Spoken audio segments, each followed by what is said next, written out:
Hello, I'm Simon Whistler. You're watching TopTenzNet, and in the video today we're looking at the top 10 craziest post offices on Earth and beyond.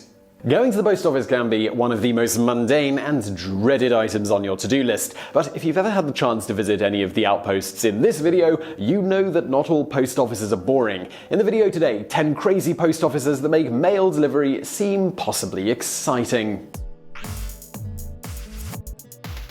Number 10. Peach Springs and Supai in Arizona. The post office in Peach Springs, Arizona isn't much to look at, just a squat yellow brick building that seems about the right size for a town with a population of just over 1,000 residents. The physical facility is unremarkable except for one unusual feature, the only walk-in freezer found in any post office in the continental United States.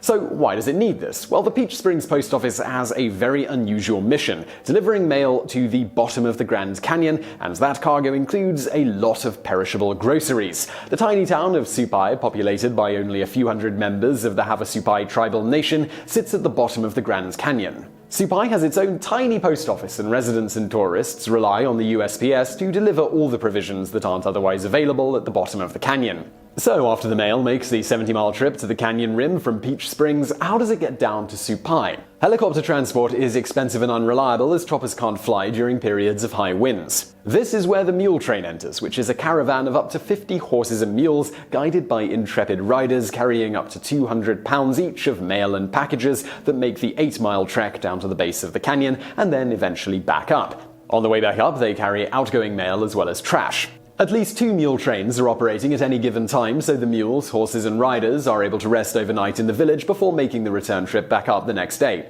Mail sent from Supai bears a special postmark, including that it traveled by mule train to reach its destination. Despite the inherent difficulty of the journey and the extreme conditions faced by riders and mules, scheduled mail delivery has only been skipped twice since 1999.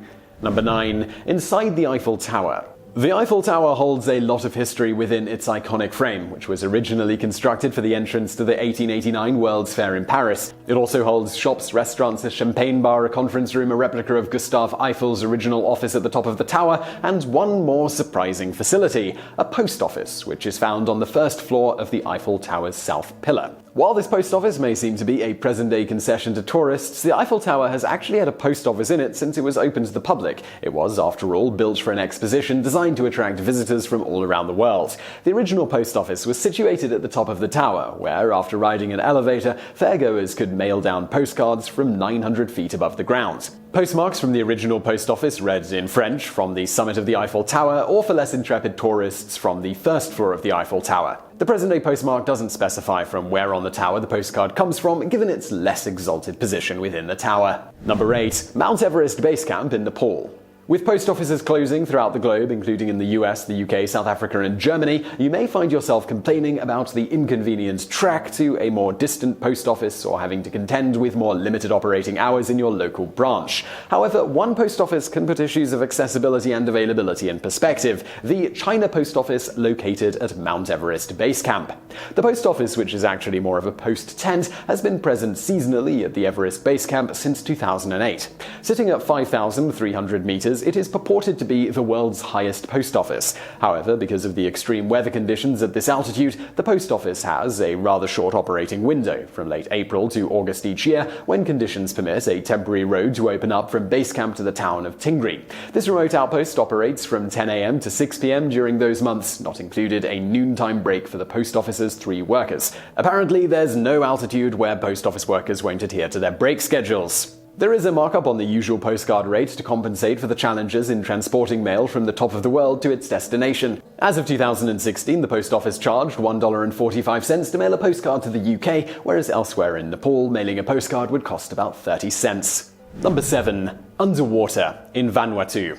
Vanuatu, an island nation in the South Pacific, faces a potentially grim future as the result of climate change, with some experts suggesting much of the archipelago could eventually be submerged because of rising sea levels. However, there is one facility in Vanuatu that is already deliberately submerged beneath the tides: the world's only underwater post office, located within Vanuatu's Hideaway Marine Sanctuary.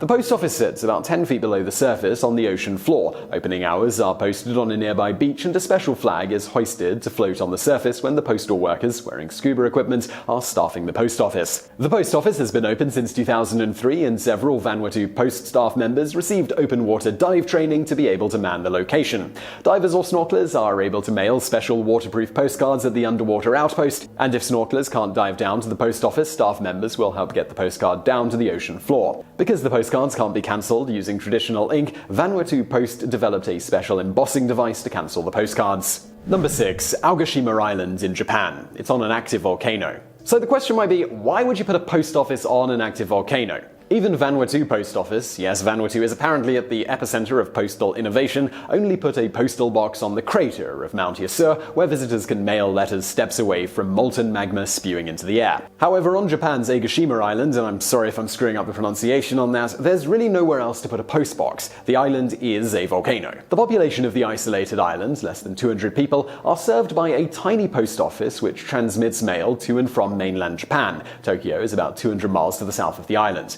Life on the island could be described as sleepy, with residents, mainly farmers and fishermen, enjoying the slow pace of island life, as well as the beauty and the volcanic hot springs that comprise the island.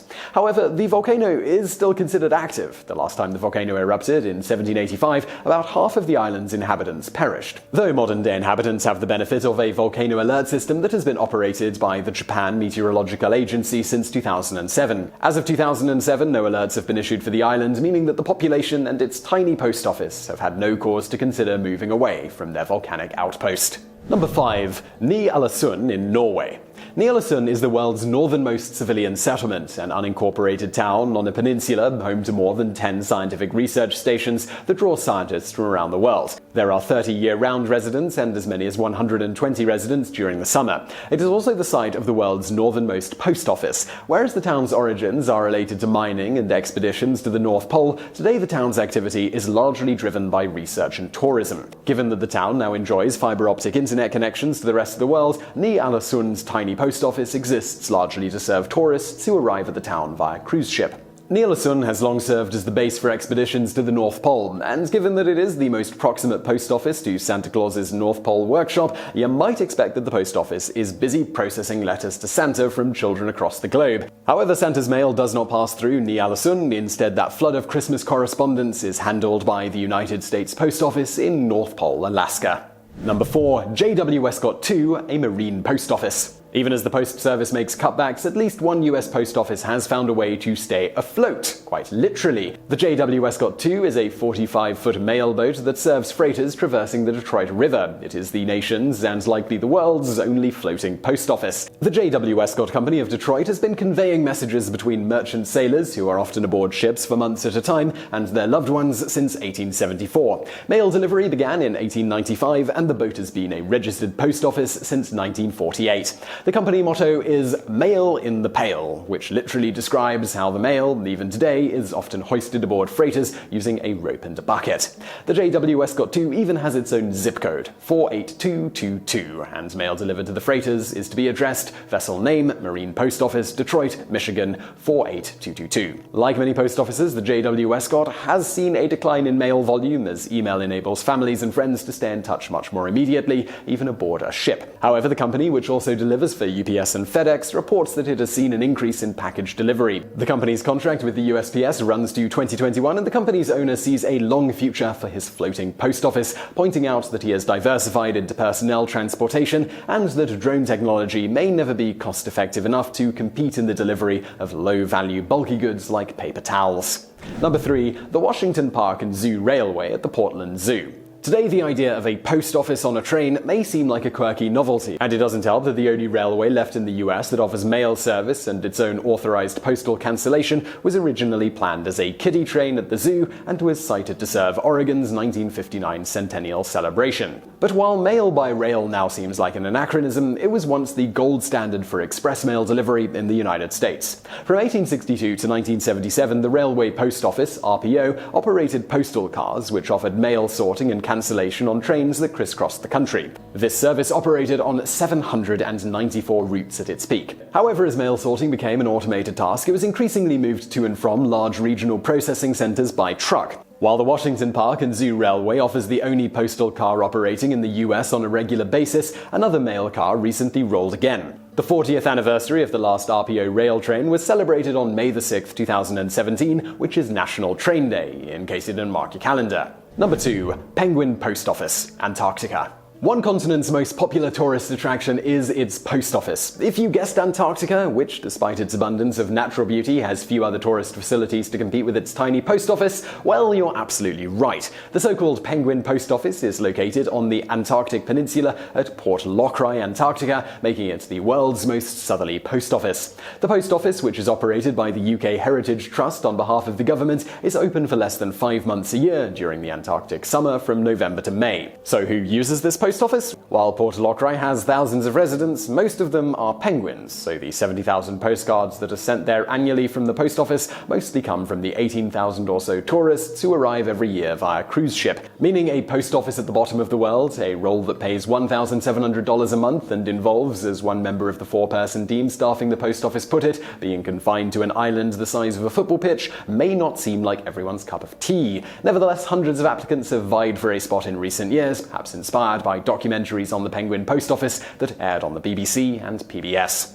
Number 1. China Post Space Office aboard the Shenzhou 8 spacecraft, 213 miles above Earth. The final post office on our list is out of this world, literally. Established in 2011, the China Post Space Office has 2 outposts, one on the ground of mission control at the Beijing Aerospace Command, and one more than 200 miles above the Earth in the Shenzhou 8 spacecraft. The post office even has its own zip code, 901001, and a special postmark that reads Beijing and space in simplified Chinese. Mail will be processed through the terrestrial branch, but emails can be routed through a computer aboard the unmanned spacecraft before returning to Earth to be printed out for commemorative mail. While this roundabout virtual space mail may seem exciting only to true space aficionados, officials have indicated that future iterations will allow the public to send letters to astronauts and/or allow physical mail to be transported to space before returning to Earth for delivery. So I really hope you found that video interesting. If you did, please do hit that thumbs up button below, and don't forget to subscribe for brand new videos just like this every day of the week. Also over there on the right, a couple of other videos that you might enjoy if you enjoyed this one, and thank you for watching.